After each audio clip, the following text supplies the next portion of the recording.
Hello guys! Hello! This is for Gemini. Welcome Gemini dito sa aking channel, Kapalaran 888. Welcome guys. Alamin natin kung anong messages, energy gabay para sa lahat ng Gemini. Okay.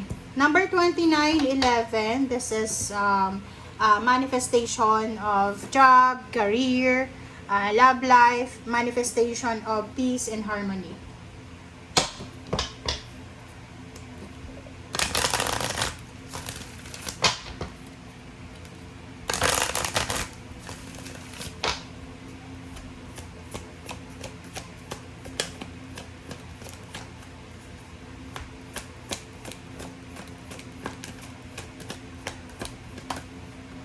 Okay, next is nothing is yet in stone.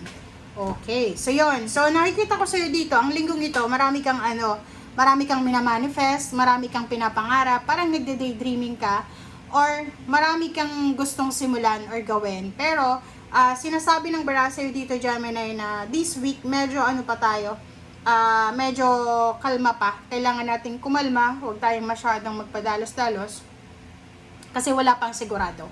Parang gano'n. So, libre lang mangarap, 'di ba? Libre lang tayong mag-analyze, mag-overthink, pero wag kang magpadalos-dalos sa linggong ito na gumawa ka ng desisyon, lalo na kung hindi ka pa sigurado.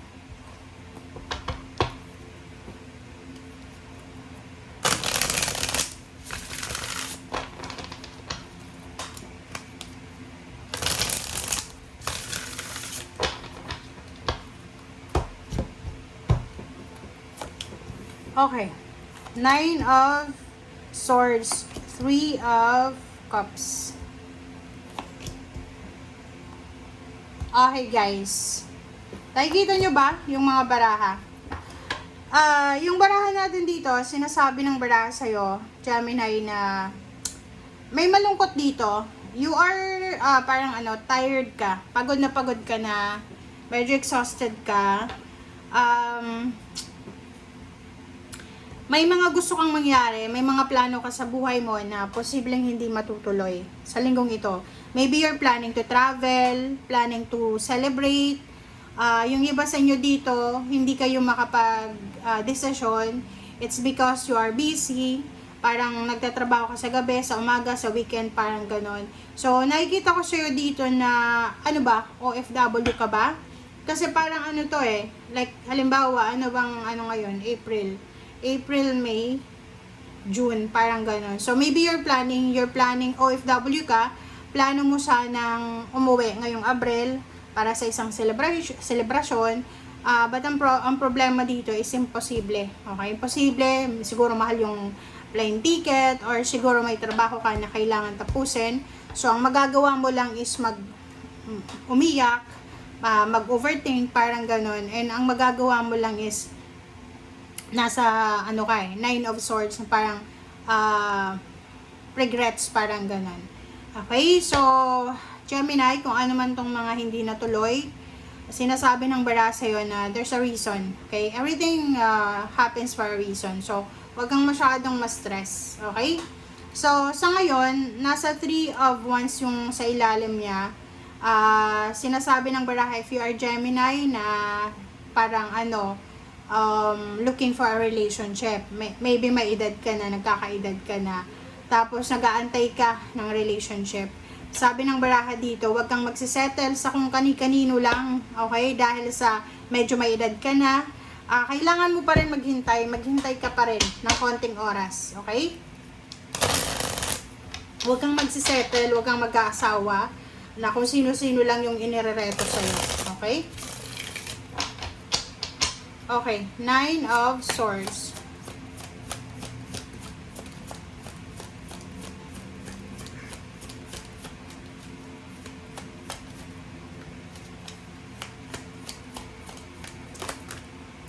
Okay, 9 of Swords is King of Earth. So, nakikita ko sa'yo dito na pwedeng isa din, Gemini, isa din sa pinoproblema mo or iniisip mo, kino-contemplate mo is yung pera. Mataas yung pangarap mo, lalo na sa buhay, But, sinasabi ng barahan na yun nga, sometimes may mga pagkakataon na hindi natin kontrolado. So, ay kita ko sir dito na medyo nag-aalala ka kung matutupad pa ba yung mga pangarap mo sa buhay, magiging successful ka pa ba, or ano pa man. Okay, Three of Cups.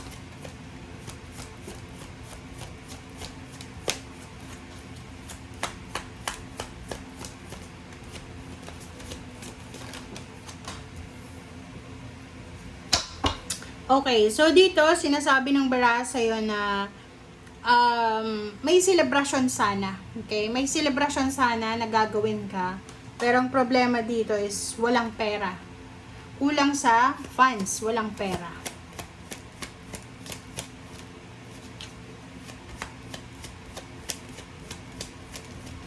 Ano yung 10 of Wands sa'yo?